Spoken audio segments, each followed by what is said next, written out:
Babala sa mga temporary residents na tumatawid ng land border, hindi naging maganda ang karanasan ng isang pamilya dito. May report si Teresa Red. So yan guys, no, hot topic ngayon sa mga temporary residents dito sa Canada yung report ng Omni TV. Ilalagay ko sa baba yung link papunta dun sa full video nun. Pero basically guys, ito yung flag polling went wrong. So in today's video guys, itry natin i-cover or i-discuss ano ba itong flag polling? Bakit ba maraming nagpa-flag polling? Ano ang risk ng pagpa-flag poll? And worth it ba ang mag-flag poll? So just to give you a brief context no, dun sa report ng Omni News. So merong isang family from Ontario na nag-flag poll for a work permit. Kasi malapit na daw mag-expire yung work permit nila and kailangan nilang mag-apply ng bago. Unfortunately, hindi sila pinayagan na makapag-apply ng work permit sa border. Bagkos nabihan sila ng border officer na bumili ng flight pa uwi ng Pilipinas and non-refundable siya. So para mas maintindihan natin kung ano tong news na to, no, pag-usapan muna natin kung ano ang flag polling. So basically guys, ang flag polling, ito yung process ng pag-a-apply ng status dito sa Canada wherein pag ikaw ay nandito sa Canada, pwede kang mag-apply ng permits mo, mapa-work permit yan, or kung anumang permit yung ina-apply mo dun sa border. Ang gagawin mo doon, nandito ka sa Canada, technically lalabas ka ng Canada, pupunta ka, tatawid ka dun sa US border, and then from the US border, babalik ka ng Canada. Kaya siya flag polling, kasi yung flag pole talaga, lalagpasan mo yung flag pole ng Canada, papasok ka sa flag pole ng US, then babalik ka ulit ng Canada. So basically, yun yung flag polling. Doon pa lang sa explanation na yun, may mga risk na agad na nakapatong. Pero pag-uusapan natin yung mga risk later on this video. Ngayon alam nyo na kung ano ang flag polling. Ngayon sagutin naman natin, bakit nagpa-flag poll ang mga kababayan natin? Or bakit nagpa-flag poll yung mga nandito sa Canada? Kasi hindi lang naman Filipino yung nagpa-flag poll. Ang pag-flag poll kasi guys, ito yung parang quickest way para magkaroon ka ng permit dito sa Canada. Kasi kapag nag-apply ka, it will take around 90 days, depende sa permit na ina-apply mo. And kapag kayo ay nag-flag poll and na-meet nyo lahat ng requirements, pumasa kayo sa flag poll ninyo, on the same day, makukuha nyo yung work permit ninyo. Kaya nakaka-entice siya guys, lalong-lalo na sa mga visitor visa dito sa Canada na nakahanap ng trabaho dito or nakahanap ng employer na merong LMIA. Alam naman natin, kapag visitor visa ka, hindi ka pwedeng mag-work hanggat wala kang work permit. And karamihan ng mga visitor visa na nakakuha ng LMIA na employer nila, nagpa-flag poll na sila para makuha nila agad yung work permit nila on the same day and makapag-start agad sila makapagtrabaho. Kasi nga naman, kapag nag-apply kayo online, it may take up to 90 days. Which is 3 months din na wala silang trabaho dito sa Canada. Kaya maraming nagtitake risk na pumupunta ng border and i-apply yung work permit nila on the spot. Ngayon pag-usapan natin yung risk. Para maintindihan natin tong mga risk na to, no, kailangan din natin maintindihan na yung CBSA or yung Canada Border Services Agency, ang primary focus or primary duty talaga nila is bantayan yung border ng Canada and US. Kumbaga, ipaprocess nila yung mga papasok ng Canada. Ito yung mga tourists na pumapasok sa Canada, yung mga US citizens na pumapasok dito sa Canada, finifilter nila yan. Sila din yung nag-check ng mga bagahe, making sure na walang contrabands na dala yung pupapasok ng Canada, etc., etc., etc. So, yun yung main duties talaga nila. Ngayon itong pagpa-flag poll, isa siya sa mga other duties nila. Wherein sinabi rin ng CBSA na kinakain daw ng pagpa-flag poll yung very limited resources nila na instead makapag-focus sila doon sa main duties nila, ito yung ginagawa nila. So kapag kinausap mo talaga ang CBSA officer, no, hindi talaga nila nire-recommend ang pagpa-flag poll. Kasi ako din personally, no, I tried to do flag polling and nung pumunta nga ako dun sa CBSA office and nagtanong ako sa mga officer, medyo ini-snub nila talaga ako and sinasabi lang nila pag tinatanong mo kung how to flag poll, ang sinasabi lang nila is we don't recommend flag polling. Something on that line. Kung gusto niyo makita yung experience namin before sa flag polling, ilalagay ko po yung link sa description sa baba. Ngayon alam na natin yung role ng CBSA. Ngayon ang tanong dito, sino ba dapat talaga ang nagpo-process ng mga work permit application, mga PR application, o anumang application yan patungkol sa immigration?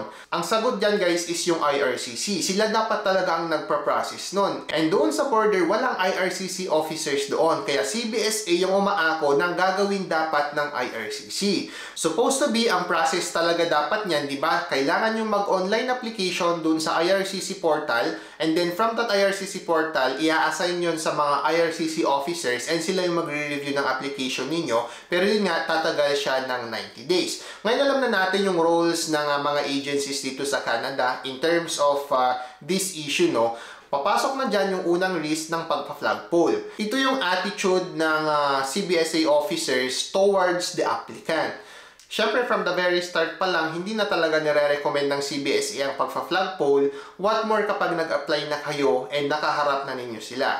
Yun yung unang risk doon is yung attitude nila towards the applicant. And of course, kahit ganun pa man, kailangan pa rin maging patas ng mga CBSA officers. Hindi pwedeng gawing basis yon to deny you. Pero still, that is a factor that you need to consider. Kasi doon na rin magbe-base kung gaano kalalim yung mga questions na ibabato sa'yo ng officer mo. But before we proceed, gusto ko lang mag-disclaimer na I am not an immigration consultant and everything na sinishare ko dito sa channel natin is based lamang sa personal knowledge and research ko. Second risk, ito yung pinaka-obvious. Of course, kapag kulang yung documents ninyo or nagkamali kayo or merong inconsistencies doon sa answers ninyo sa interview, pwede talaga kayong i-deport ng CBSA officer. Bigyan ko kayo ng example. Visitor visa kayo dito sa Canada and nung pumunta kayo dito sa Canada, sinabi nyo na mag-visit kayo ng family members ninyo. And then later on, nakahanap ka ng employer mo. Tapos yung employer mo nag-sponsor sa'yo, kung nag-apply sila ng LMIA, so pwede ka na mag-apply ng work permit. Then ikaw naman tong visitor visa, since gusto mo na makakuha ng work permit mo, pumunta ka ng border ngayon, ng US-Canada border.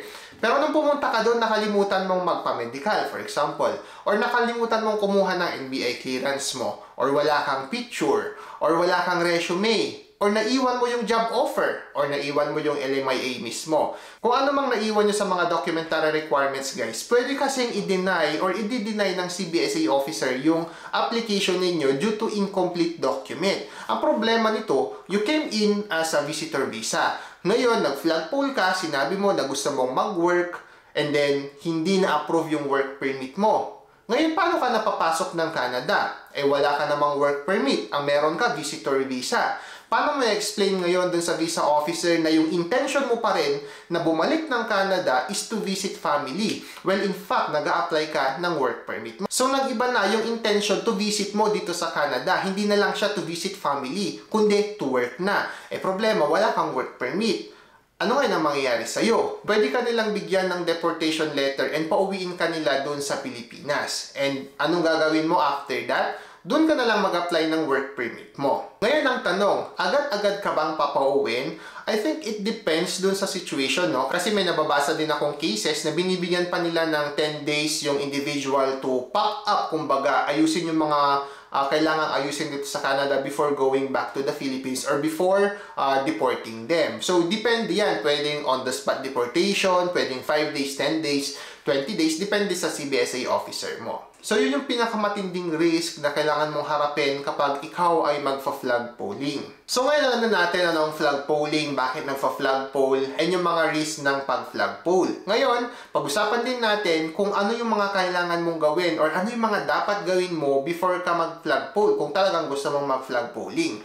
Number 1, be ready. Be ready sa ano? Sa documents and to your answers. Document-wise, kailangan complete requirements ka. Basically guys, ang requirement lang naman pag nag-flag poll ka is same requirements kapag nag-apply ka online. So what I suggest na gawin mo is mag-create ka ng online application mo para malaman mo kung ano yung mga specific na documents na kailangan mong i-present dun sa online application. Pag nag-gather mo yan, yung kunin mo papunta sa border. Second, dapat mag-prepare ka din sa mga answers mo. You should answer them honestly. Huwag kang magsisinungaling sa CBSA. Kasi yung mga yan guys, alam nila kung nagsisinungaling ka, kung may tinatago ka, or nagpapanik ka, or kinakabahan ka. Alam nila yan guys, kasi na-train sila na mag-read ng body language. Pangatlo, pag-isipan mong mabuti. Sulit ba na mag-flag polling ka given all the risk na mga binanggit natin? Or mas maigi ba na mag-apply na lang tayo online? And ito guys, lagi natin sinasabi, kapag hindi kayo sigurado, it's always better to ask a licensed immigration consultant. So, pwede kayo tumawag sa isang consultant para tanungin yung mga possible risk, ipa-check yung profile, or pwedeng sila na yung mag-represent sa inyo sa pag-flag poll ninyo or dun sa pag-a-apply ninyo online.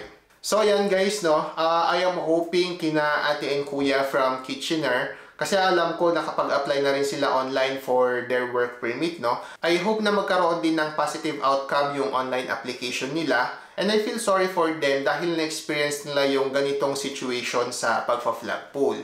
Isang patunay talaga to guys na ang pagpa-flagpole talaga ay mayroong mga risk and yung mga unexpected outcomes. Sabi nga nila, hindi dahil si Juan ay na-approve, si Pedro ay ma-approve din. Ang situation ni Juan pwedeng mag-iba sa situation ni Pedro. So yan lang guys for today's video. I hope may napulot kayo. Thank you so much for watching. Again, this is Edwin from Dre's Canada Vlog. Always remember to stay humble and always stay focused sa inyong mga goals. And as always guys, I'll see you sa next vlog. Bye-bye!